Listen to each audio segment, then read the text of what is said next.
calling for investment in Africa and the promotion of security, development, and the preservation of the planet. The two-day summit attracted over 40 African leaders in the midst of a strong UN and EU presence, highly indicative of the political unity with which leaders here at the Elysee Summit seek for the continent. And on the sidelines of the summit, the Fourth Lady, Her Excellency Madam Zainab Yahya Jammeh, delivered a landmark address at the forum convened to discuss the violence women in conflict situations in Africa are faced with.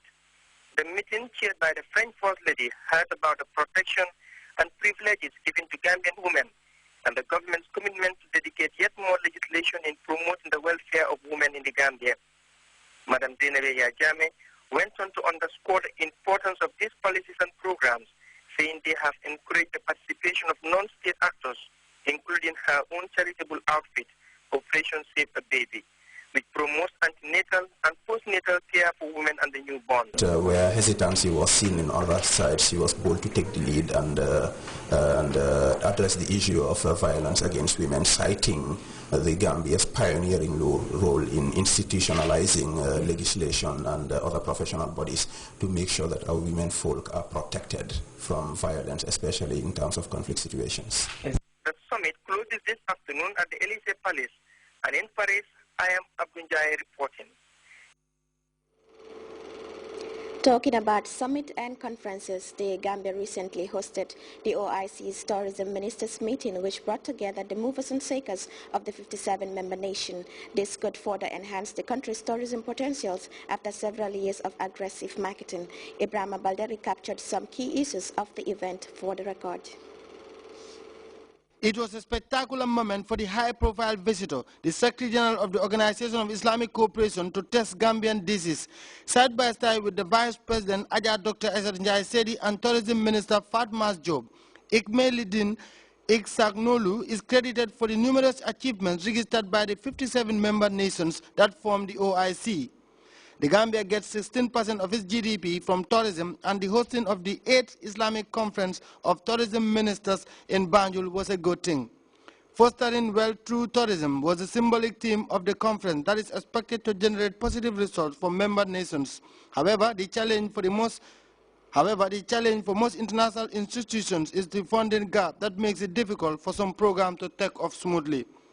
In the same vein, international partnership and closer cooperation with international development banks and institutions would help in surmounting the serious funding constraints which have always plagued our efforts to consolidate the project-based approach on tourism development. At the opening of the ministerial meeting, the Vice President Ajah Dr. Esat Njai Sedi read the speech that was from President Jammeh. While advocating for the need to harness resources with a view to developing tourism, Islamic cultural values are meant to be upheld. We also share the peculiarities of our experiences and challenges. And thirdly, formulate strategies that will enhance effective collaboration and cooperation in a global context, of course, in our quest to further develop our various national tourism agenda.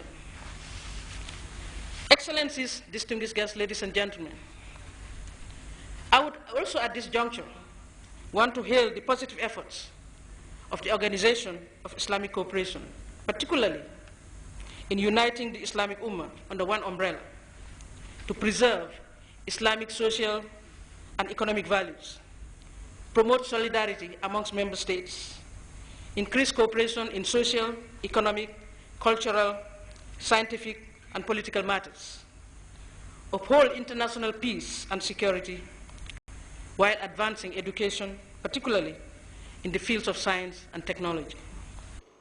From the onset, the tourism minister said the support and encouragement from the president stood out clearly. Without His Excellency's support and guidance, this meeting could not have been successful as it has turned out to be. Mr. Chairman, Excellencies, distinguished guests, ladies and gentlemen, allow me to also express my ministry's sincere appreciation for the tremendous support, advice, and guidance that the Secretary General of the OIC, Professor Ekmeledin Ishanoglu, and his competent team had rendered to us during the preparatory stages of this meeting. The high-level meeting of tourism ministers from OIC member nations has further given the host nation the chance to rebrand itself and consolidate the gains recorded by the sector that brings so much foreign exchange to the Gambian economy. Ibrahima Balde, GRTS News.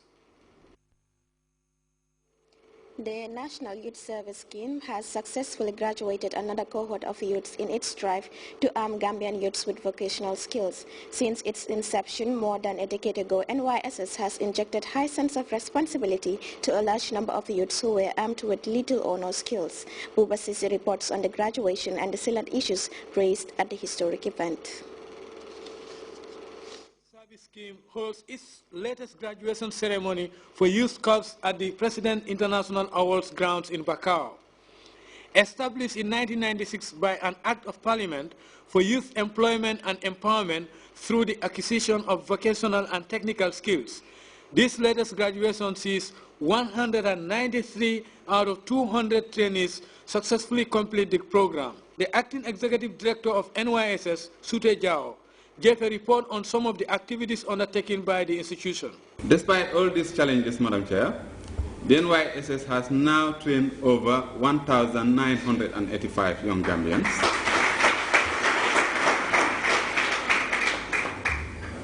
Not only train, but train them to be self-employed or employed, and not only that, to have equally the required discipline as young people and strong morals around, by growing towards adulthood.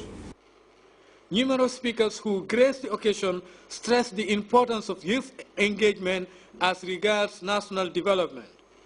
This includes the Minister of Youth and Sports, Aliu K. Jammeh. These are industrious young men and women who were inducted into the scheme some 2 years ago. Through their 2 years dedication to training to acquire essential skills that we need in the Gambia, they have proven themselves to have the attitude to join us in our work towards the development of our country. We all agree to the fact that propelling national development, if we want to develop our nation, it requires a multifaceted approach. We need human resource that covers a wide range of fields. Now, this is the reason why this government, under the proficient leadership of His Excellency the President, continues to invest in our education. From auto mechanics to tailoring and hairdressing, the NYSS graduating class of 2013 comprises of graduates from about 13 different specializations. Almost every presenter, including the guest speaker, commended the graduates, especially the ladies who, despite all the odds, went through male-dominated fields such as masonry, auto mechanics, carpentry, and electrical installation. I wish to commend the National Youth Service for its continuous effort to provide the less privileged members of our society with an opportunity to change their state of affairs in life and are therefore ready to devote their skills to the development of this country. For Bakari Jaju, a carpentry trainer at President's International, it is more than happiness seeing some of his students graduate. Nonetheless, the carpentry skills trainer appeals to the graduates and Gambian youths at large to seriously engage in acquiring skills, as this can simply get them employed. Having delivered the vote of thanks on behalf of her colleagues, Kumba Sisa further urged graduates to utilize their newly acquired skills. A country's youth folk undoubtedly underlines its development to a great extent. Despite the challenges of NYSS, which includes its target of engaging a higher proportion of youth for national development, graduating these students may in several ways boost the scheme's cause. Buba SMCC, GRTS. 20 million euros to handle Central African Republic's humanitarian crisis, plus 50 million euros to tackle the security situation is not enough. Find out why when we come back after the break.